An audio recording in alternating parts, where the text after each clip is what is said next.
The first mistake is one that you would think would go without having to be pointed out. However, it's actually one of the most common mistakes we make, and it's not going full range of motion on the push-up. And the reason for this is oftentimes a lack of body awareness as to what full range actually feels like. I'll make it easy for you. You want your chest to touch the ground, all the way down to the ground on every single repetition. And you want those elbows to reach full extension.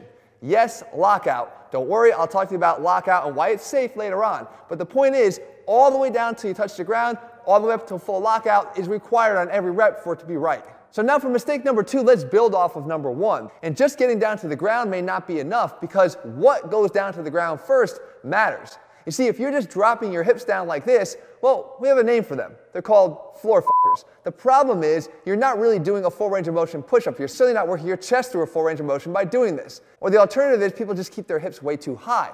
Neither one of these is actually going to give you the results that you're looking for when you do push-ups. So what do? You try to find the target zone. And the target zone is really easy. It's actually anywhere above the waistline all the way up to somewhere on the upper chest line. This is the area you want to touch the ground first. If anything else touches, you're not doing the exercise correctly. And one of the easiest ways that we can actually make sure we do this properly is to do something called the tuck and squeeze. No, Jesse, not that kind of tuck and squeeze. We're talking about the pelvis going into a posterior pelvic tilt, down and engaged just like this. And once that happens, you lock in the rest of your body, so you're lifting up that area below the waist, and you're keeping that target zone squarely in line to make contact with the floor first and to do it properly.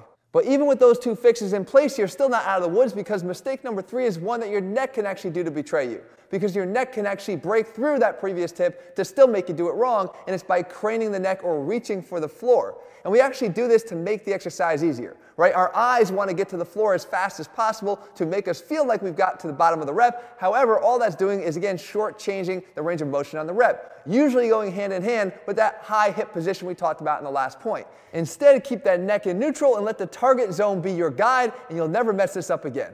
And that brings us now to those nuances of the push-up, where the details matter, and the difference between getting it right and wrong might be more of a surprise to you. And we're talking about, first and foremost, the width of your hands on the floor, because there is a right width for you, and it may be different than what's right for somebody else. The first thing you need to do is realize what are the repercussions of getting it wrong.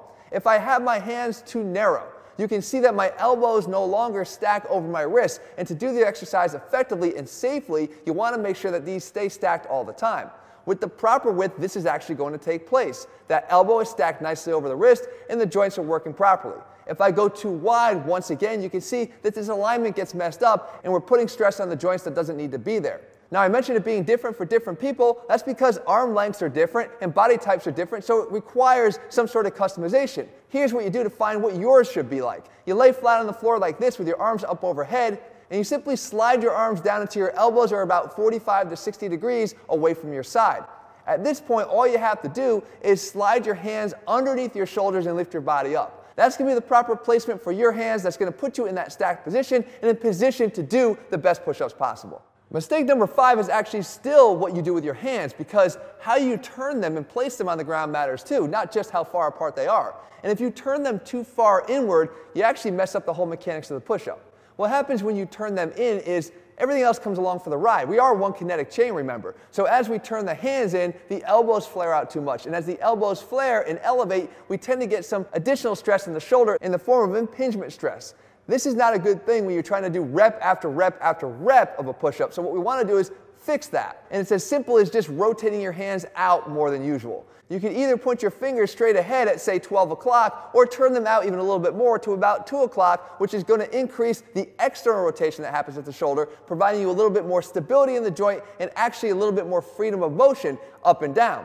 Now, some of you might be misled by the fact that turning your hands in actually relieves another issue you might be having with the push-up, and that's wrist discomfort. Because as we turn those hands in, we actually have less extension required to get to the bottom of the push-up, because you can see having them turned out does require quite a bit of extension through the wrist. While that might be a temporary solution, it still doesn't get around the fact that the shoulder starts to bear the brunt of that inward hand placement. So instead, if you find yourself with sore wrist doing the push-up, just simply either grab a pair of dumbbells to put your wrist in a neutral position, or perform the push-up from your fist, which will also keep that neutral wrist position. Either way, don't make the mistake of looking for the shortcut and the more immediate solution that's just going to lead to longer-term problems down the road. So now with the hand positioning all figured out, we actually now have to move up the kinetic chain, and in this case it goes right here into the shoulders. And if you're making this mistake, you're kind of screwing up the whole push-up. Because from this point on, if you allow your shoulders to shrug, you're ruining all the stability that you're trying to create in the first place. And we know that stability is necessary for a properly performed push-up. You have to keep those shoulders unshrugged to not only create the stability in your torso, but to actually put the chest in the first line of defense. In other words, the chest is the muscle that will do all of the work, as opposed to shifting the load to where we don't want it, on the shoulders. Now to get this right, make sure that you're doing this from the right position. Don't try to unshrug from the bottom of the push-up, because all you'll likely do is pull your elbows far too close to your side. Instead, get in the top position of the push-up and then pull your shoulders down from there, and I promise you will get it right every single time. Mistake number 7 actually builds off of mistake number 6, in that what happens now when you start to move? Do you allow your shoulder blades to go with you, or do you actually keep them where you had them in the last tip? Well, a lot of guys will actually advise you to do the wrong thing, and that is they want you to allow them to fold or retract as you go to the bottom of the push-up, and then protract as you come to the top of the push-up. And you can see them spreading apart on every single rep as they get back to the top. This is incorrect. This is going to cause a lot of issues with you doing the push-up. Most importantly, it's going to take away the brunt of the effort being done by the chest again. Remember I said you had to have the chest out in front doing the work? When we start to protract our shoulders as we get to the top, that is exactly the opposite of what happens. The chest dips back and caves in, and the shoulders come forward and wind up taking over the movement. We don't want this when it's chest development that we're after. So instead, when you unshrug your shoulders, you keep them there for the rest of the exercise. Hold them in place, lower yourself down. It's going to keep your shoulder back, it's going to put your chest out, and it's going to allow you to get more work done for your chest. If you really want to make sure you're doing this right, as you come to the top, imagine turning your biceps forward, squeezing yourself off the ground and allowing your arms to almost rotate and turn forward. The second you do this right, I promise you, you will feel the difference. You'll never go back to doing it the old way again, or maybe as others have even advised you to. Mistake number 8 is a subtle one, but again, no less important if you want to do this exercise properly. If you've ever watched someone do a bench press, you probably noticed that the bar does not move straight up and straight down. Instead, it moves at a little bit of an angle, from low to high, low near the chest and higher up towards the neck as you get towards the top of the lift. Well, that is the correct bar path. Well, you have a body path on the push-up, and it's the same thing. You want your hands to be relatively lower on your chest line at the bottom of the repetition and a little bit higher as you get to the top of the rep. And the way we do this is just altering our body in space, since our hands are obviously fixed to the floor. And this is actually pretty simple by just rocking yourself ever so subtly on the floor during every repetition. So as you go down, allow your toes to rock your body just a little bit forward, and you'll see that that puts the hands a little bit lower on that chest line. And as you come back up, allow those toes to again pivot you back, once again realigning those hands directly beneath your shoulders. If you do this right, it not only feels better, but natural. This is the body path that you should be following when you do your push-ups, and just this little subtle tweak is enough to make sure you get it right.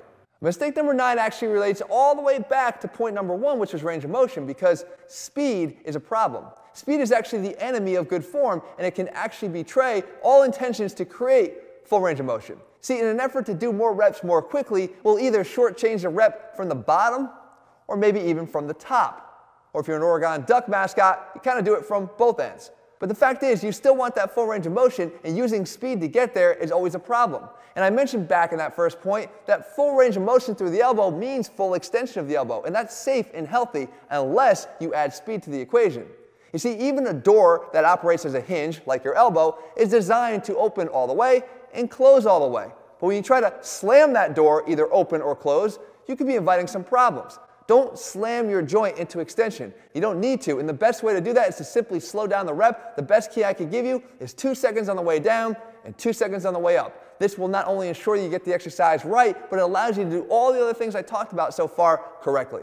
And that brings me to mistake number 10, which is one that really gets under my skin, probably the one that aggravates me the most, and we're talking about how you program the push-up. If you're doing 100 push-ups a day, or even ever tried them, or if you're sticking with the same push-up all the time, we gotta talk. You have to watch this video over here, guys. Stop doing 100 push-ups a day. I guarantee you, you will find the right way to program the exercise. If you're looking for a complete program, you can find them over at ATHLEAN-X.com. If you haven't done so, make sure you click subscribe and turn on notifications so you never miss a new video when we put one out. Make sure you watch that video.